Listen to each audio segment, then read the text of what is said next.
Hey there, it's Steve from Serious Keto, and this is the Not So Serious Keto video podcast. I had mentioned, I think it was probably 2 or 3 podcasts ago, that I had some philosophical topics that I was going to discuss. Actually, I think one is more philosophical, the other is more psychological, but they both wind up relating to keto, or at least I'm going to tie them back to keto. So we'll start with the philosophical one, and the note that I put in my phone was, "The days are long, but the years are short." And I thought of this first, the days are long part, many days as I'm getting ready for bed and thinking, all right, what do I got to do tomorrow? Do I got to get up early to run? Or wait a second, did I run today? Yeah, I did. I did run today. That feels like forever ago. So when you're going through a day, very often a day can seem long. But then I was thinking about, where did the summer go? That really zipped by. And furthermore, just think, I feel like it was yesterday I was holding my 1-year-old grandson, like a little tiny little thing like this, and now he's up, he's walking, he's starting to talk.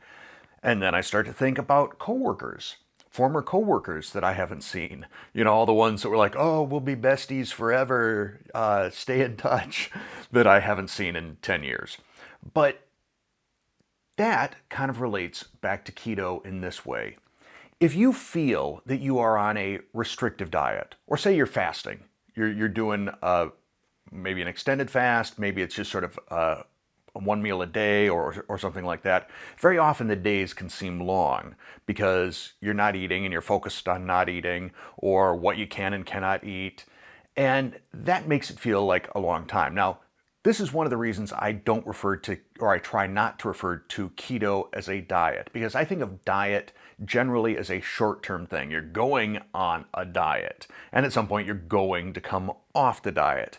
And when you look at it that way, you're kind of like, I need to make it through this. I need to make it through this diet, hit my goals, and then done. And that can make the days feel long because you're waiting for it to end. And I'm not waiting for keto to end. I love keto, and to me it's not a diet, it's a lifestyle. But that was an aside. So that's the days are long, the years are short. Let's go back to the coworker example.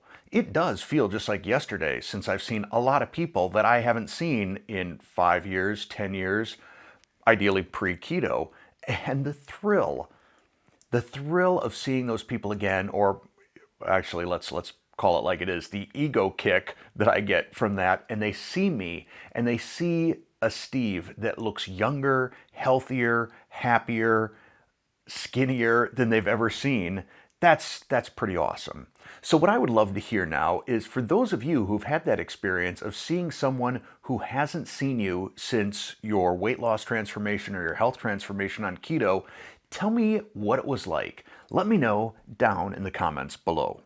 In the past 2 or 3 weeks, I've seen a couple of articles on keto, one sort of pro-keto, the other sort of not so much keto. And I'm going to talk about each of them, starting with the one that's sort of pro-keto. Oh, I'm going to pull this up on my phone.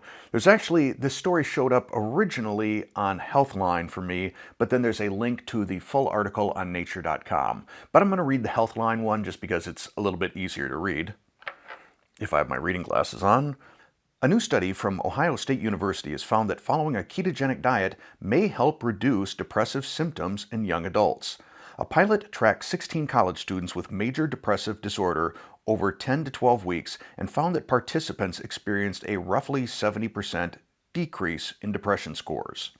They also experienced improvements in overall well-being, cognitive performance, and even moderate weight loss. Now, I'm not going to go super duper deep into this article and read a bunch more, but let me just tell you the good and the maybe statistically questionable stuff in this. First of all, there were 16 participants. Originally, there were 36 applicants for this study. That got narrowed down to 24 participants, and then looks like 8 participants dropped out. So there wound up being 16 that went through the full 10 to 12 weeks. So first off, relatively small sample size from a statistical standpoint. Next, there was no control group, so you can't just tell if the depression was something seasonal or related to school or something like that. The keto diet that these people were on was, they don't describe as a clean keto, as a dirty keto, whatever you want to label it, but The one thing was they had to have 50 grams or less of total carbs per day. And even though this was a self-assessment, I mean, it's hard to kind of test depression in any other way, so far as I know, other than a self-assessment. So it is subjective. And so I'm just going to call that sort of not a plus, not a minus. It just is what it is. If you get out and read the article on nature.com, you'll see that besides the 70% reduction in self-reported depressive symptoms, there was also a battery of cognitive tests that they had the subjects take, and they saw improvements across all that.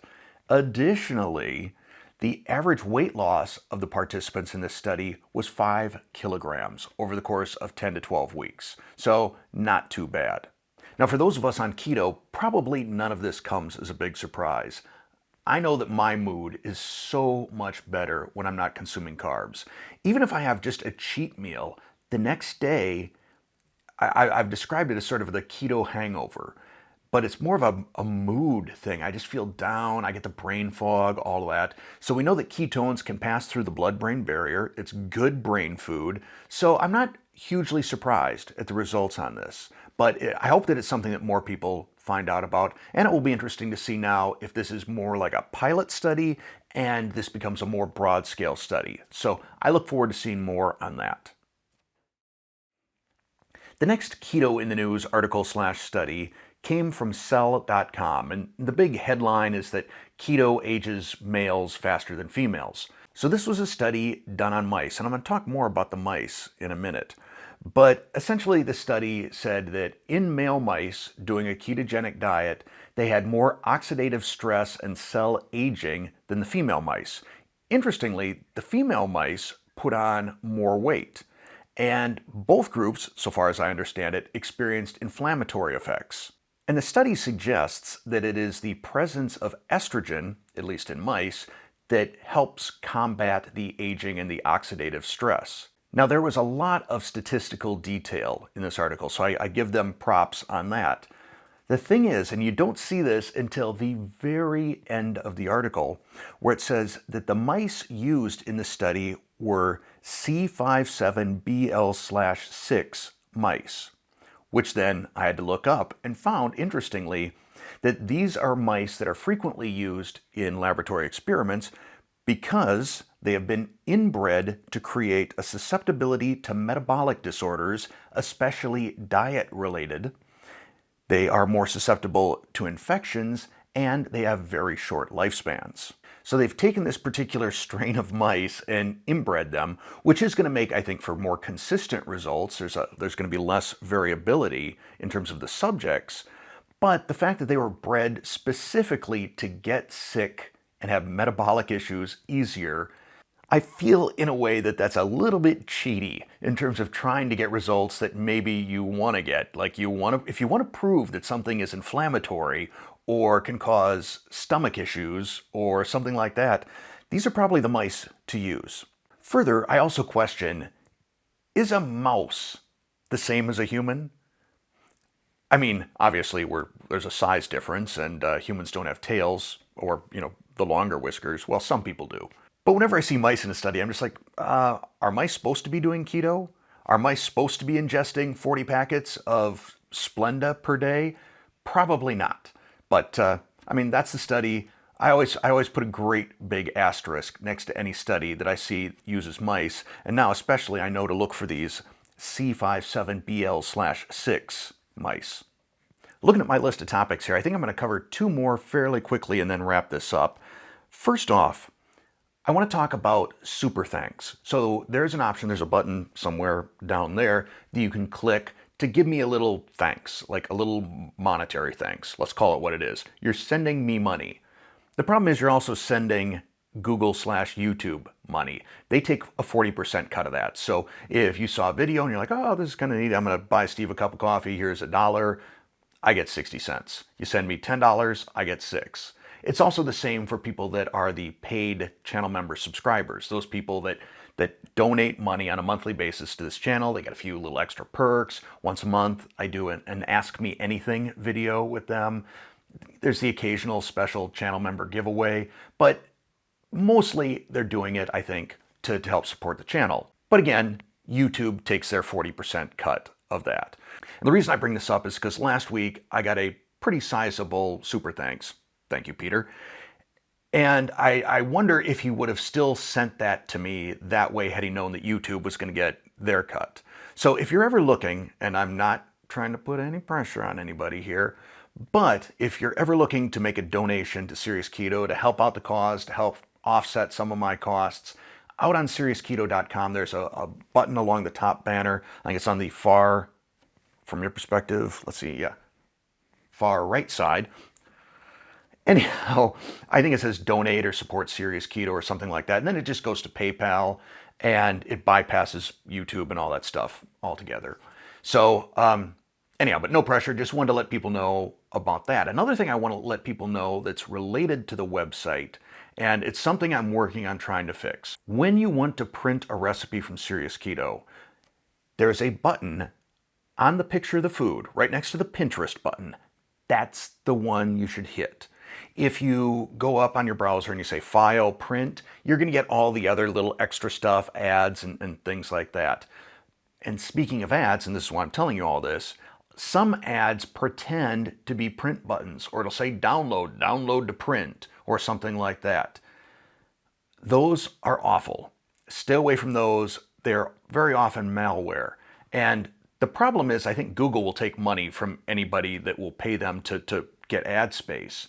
And I need to figure out how to disable either that ad or that class of ads specifically, or I'm just going to turn off in-recipe ads, which it bums me out because it's a little source of revenue. But I also have prided myself on trying to keep Serious Keto as clean as possible, and especially when it comes to recipes and printing out. Yeah, there's going to be the occasional pop-up, but just click close. But anything you see that has a download button or a print button on it, just close that thing. Don't click on it. Bad. And trust that I'm working to try and get that fixed because, like I said, I pride myself on the website being clean, efficient, not all cluttered with a bunch of extra stuff. If you want a recipe, you should be able to go there, see it, print it, done. I felt like I had a lot of hand gestures right there. But the next hand gesture is going to be this, because that's going to be it for this video. Thanks for taking the time to watch. Thanks for leaving the comments that you leave. Thanks for supporting the channel, whether it's as a paid channel member or just through viewing and hitting like. And yeah, that's it. I appreciate you all. Thanks for watching.